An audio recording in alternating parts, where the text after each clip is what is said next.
Le simple fait qu'on puisse changer notre façon de penser signifie que nous ne sommes pas le cerveau. Nous sommes le technicien du cerveau. Parce que qui transforme le cerveau et l'esprit? Le cerveau ne peut pas changer le cerveau. C'est juste un organe. En ce sens, il n'est pas différent du foie. Donc, c'est le bon type d'énergie. Comme si ce n'était pas le genre d'énergie d'un esprit agité.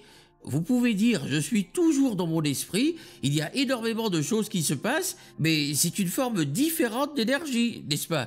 Et pour moi, quand ça arrive, le champ toroïdal est complètement activé. Donc oui, le cerveau s'active, mais aussi le champ d'énergie autour. Ouais, c'est pour ça qu'on le fait. On fait ça pour créer ce champ qui sert de source. Lorsque vous vivez dans le stress, la survie, la surconsommation ou l'addiction à la sexualité par exemple, ces centres puisent dans le champ vital invisible qui entoure votre corps et provoquent une réaction chimique. En fait, le champ qui entoure votre corps se restreint et vous devenez plus matière et moins énergie, plus particules et moins ondes. Et maintenant, votre corps, au lieu d'être comme un aimant qui a le même champ, est juste un morceau de métal sans charge, dépourvu de champ. Donc, en commençant à déplacer l'énergie entre la polarité du pôle nord et du pôle sud, le corps commence à faire circuler un courant vers ce pôle central. Et tout comme un aimant, vous commencez à produire ce champ. Et les effets sont assez spectaculaires.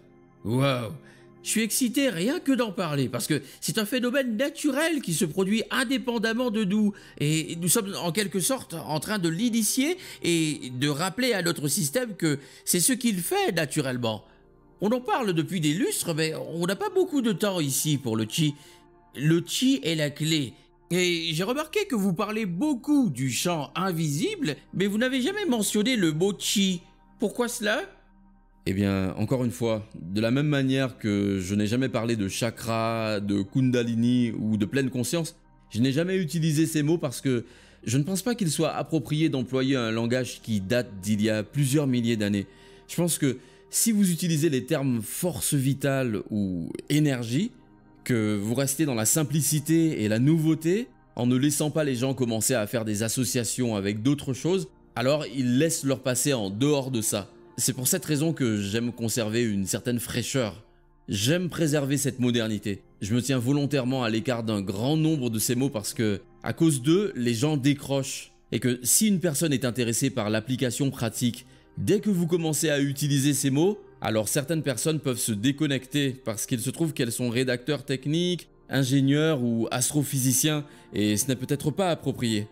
Donc si on parle simplement en termes d'énergie ou de force vitale, je pense que tout le monde est inclus et c'est mon travail de faire transiter une communauté de personnes d'un état d'esprit et de corps à un autre. Et donc je dois m'assurer que ce n'est pas intimidant ou que les gens commencent à se fermer.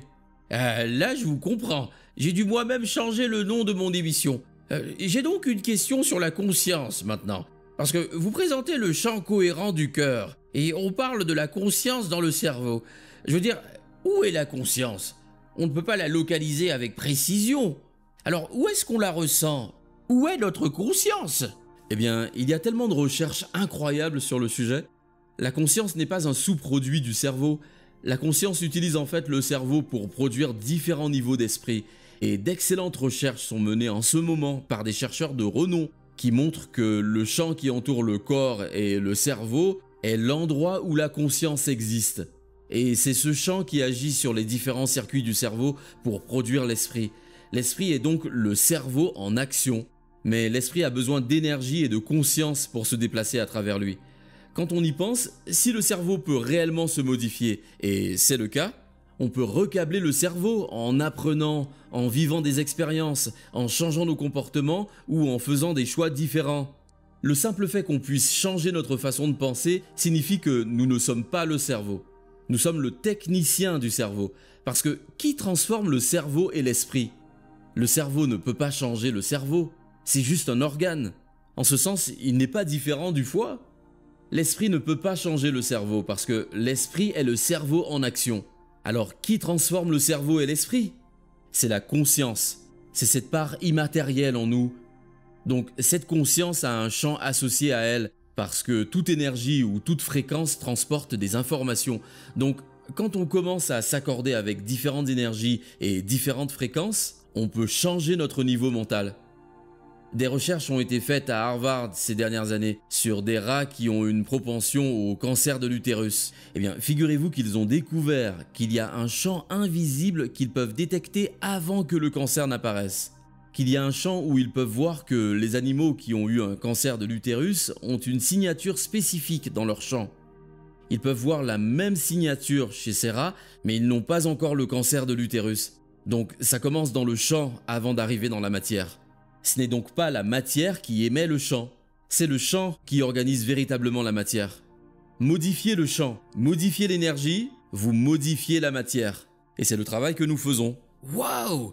Parce que quelle est cette théorie qui suggère que la conscience est dans les microtubules de la gaine de myéline dans le cerveau?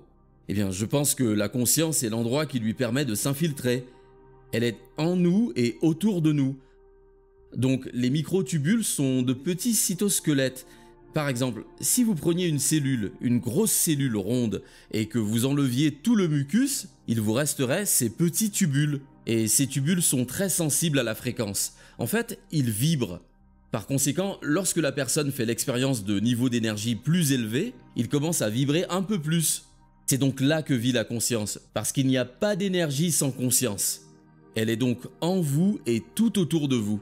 Et il est intéressant de noter que lorsque nous avons mesuré les changements d'expression de l'ADN en 4 jours dans l'un de nos ateliers avancés, l'un des gènes qui était en fait activé était le gène assurant la construction et la stabilité des cytosquelettes des microtubules. Ce qui signifie que nos étudiants changent leur fréquence et que les cellules commencent à se réparer et à produire des structures cytosquelettiques plus solides. Oh, j'adore le jeu de mots sur les fréquences et répétitions. Je pense qu'on pourrait emprunter cette voie, mais on ne le fera pas maintenant, parce que nous sommes presque à la fin de cette interview, et j'aimerais beaucoup vous parler de la gratitude, et du fait que c'est l'état ultime de réception, parce que toute cette sorte de démonstration que nous faisons avec la loi de l'attraction, quand vous dites merci pour quelque chose, c'est comme si c'était déjà arrivé, et vous expliquez vraiment pourquoi. Ce point-là de l'énergie, de la gratitude, forme l'état ultime de la réception. Et j'adore ça. C'est génial cette façon de travailler avec ça. Bon, quoi qu'il arrive, nous avons tous le miracle de la vie. On peut tous être reconnaissants pour quelque chose, même quand la vie est difficile. Et elle l'est pour beaucoup de gens. Alors, que suggérez-vous ? Bah écoutez, nous avons été hypnotisés et conditionnés à croire que nous avions besoin d'une raison d'être reconnaissants ou d'apprécier la vie. On s'attend à ce que quelque chose d'extérieur à nous change ce que nous ressentons à l'intérieur de nous. Alors quand quelqu'un nous donne quelque chose et que nous nous sentons mieux, ça enlève notre douleur, notre vide ou notre manque. Du coup, on prête attention à ce qui en est la cause. Mais en substance, la structure fondamentale de tout ça consiste en réalité à attendre que notre monde extérieur change notre monde intérieur. Mais la plupart du temps, quand votre monde extérieur vous lance des balles rapides ou des fléchettes, on réagit de la manière opposée. On ressent de la colère, de la frustration, de la peur, de la tristesse ou de l'affliction. Alors pourquoi ne pas enseigner à une personne comment réguler ses états internes indépendamment des conditions de son environnement externe ? Échanger la peur contre la gratitude, la colère contre l'appréciation et leur apprendre à le faire pour qu'ils sachent quand ils sont dans la zone et quand ils ne le sont pas. Nos recherches montrent que 10 minutes de gratitude plusieurs fois par jour suffisent à renforcer notre système immunitaire de 50% et que ça permet déjà de commencer à fabriquer ce produit chimique appelé immunoglobuline, la première défense contre les bactéries et les virus. Ce système s'arrête lorsque vous ressentez les hormones du stress comme la colère, la peur et la douleur. Alors échangez-les et tout d'un coup, si vous vous sentez reconnaissant, sans rien d'extérieur à vous, votre corps et l'esprit inconscient ne font pas la différence entre une émotion résultant d'une expérience et une émotion que vous créez par la pensée seule. Le corps croit qu'il reçoit déjà ce que vous avez l'intention de recevoir. Et vous n'accepterez, ne croirez et ne vous abandonnerez qu'aux seules pensées qui sont égales à votre état émotionnel. Donc vous n'accepterez pas, ne croirez pas et ne céderez pas aux pensées qui ne le sont pas. Vous pouvez dire « je suis riche, je suis riche, je suis riche, je suis en bonne santé, je suis en bonne santé, je suis en bonne santé ». Mais si vous ressentez la peur, le manque ou la douleur, ces pensées n'arrivent pas jusqu'à votre corps. Par contre, changez pour l'état de gratitude Et tout d'un coup, la personne va accepter, croire et s'abandonner aux pensées qui correspondent à cet état émotionnel. Ils commencent alors à programmer leur système nerveux autonome pour une autre destinée. Et c'est comme ça que les gens commencent à changer. Donc toutes ces pensées positives ne sont pas suffisantes. Il faut aller plus loin. Parce que vous pouvez penser positivement autant que vous voulez, mais si vous vous sentez mal, cette pensée ne va pas faire son chemin jusqu'au corps. Changez l'état émotionnel et tout d'un coup, le corps acceptera la pensée. C'est pourquoi les affirmations ne fonctionnent pas. Oh oh, Dr Joe Dispenza, nous sommes dans le cheat time. C'est une sacrée affirmation, ça. Mais il y a une autre de vos affirmations qui dit que dans cette ère de l'information, l'ignorance est un choix. Et c'est aussi ce que je pense. Donc, en cette ère de l'information, où l'ignorance est un choix, et où il semble que nous ayons de nombreux défis à relever, et il est vrai que nous avons de nombreux défis à relever, que dites-vous aux gens pour leur donner de l'espoir? Je comprends. Nous avons choisi d'être ici. C'est un moment formidable pour vivre. Chaque paradigme, chaque système, qu'il s'agisse de l'environnement, du modèle politique, du modèle économique, du modèle religieux, du modèle éducatif, du modèle médical, tout s'effondre pour une raison précise. Parce que ça ne peut pas perdurer sous l'émergence d'une nouvelle conscience. Et on doit affronter ces temps non pas dans la peur, la rage, le ressentiment, les préjugés ou le contrôle, mais on doit plutôt affronter ces temps en servant d'exemple par rapport à la façon dont on aimerait que le monde change. Cela signifie donc que si vous travaillez à vous changer vous-même et que je travaille à me changer moi-même, je pense qu'on commence à créer un monde meilleur et que nous ne devrions jamais le faire par rapport à une personne en particulier. Parce que lorsqu'on le fait, on donne notre pouvoir à cette personne, étant donné qu'on lui donne de l'attention. On devrait plutôt en faire une question de principe. Une fois qu'on en aura fait une question de principe et non plus à propos des gens, les gens voudront s'unir pour des principes. Parce qu'ils veulent la liberté, ils veulent le bonheur, ils veulent la paix, ils veulent l'amour, ils veulent la connexion. C'est notre état normal, inné, quand on ne vit pas dans la survie, et une grande partie de notre monde nous rappelle de vivre dans la survie, parce que c'est ce qui capte l'attention des gens. Je pense donc qu'il est très important pour nous d'être l'exemple vivant de tout ce que nous voulons voir changer dans le monde. Oui, c'est comme la citation de Gandhi, n'est-ce pas? Soyez le changement. Mais c'est tellement vrai, et quand nous changeons notre fréquence et notre énergie pour qu'elle se propage, elle est contagieuse.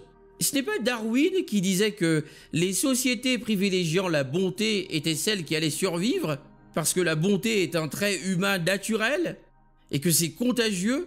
En fait, je pense que quand les gens sont bons, ils donnent envie aux autres d'être bons aussi. En fait, c'est bon pour vous aussi. Parce que vous commencez à libérer de l'ocytocine, et l'ocytocine appelle l'oxyde nitrique, et finalement l'oxyde nitrique fait gonfler votre cœur. Et quand votre cœur gonfle, vous avez plus d'énergie, et vous commencez à agir avec votre cœur, vous commencez à prendre des décisions avec votre cœur, et tout d'un coup, vous commencez à faire beaucoup plus confiance. Je pense que nos recherches montrent également que lorsque vous réunissez un groupe de personnes, et que vous leur demandez d'ouvrir leur cœur et de ressentir ces émotions, ça affecte d'autres personnes à une échelle qui n'est pas seulement individuelle. D'autres personnes à l'autre bout de la pièce sont affectées lorsque vous commencez à ressentir ces états élevés. Et quand vous vivez cette expérience, elle est réelle pour vous. Vous pouvez y croire. Je pense que la confiance est un mot-clé. Parce que à qui faisons-nous confiance aujourd'hui? Où pouvons-nous trouver les bonnes informations dont nous avons besoin pour prendre les décisions que nous devons prendre et nous faire confiance? Mais aussi, à qui pouvons-nous faire confiance? Je pense que c'est la grande question. Absolument.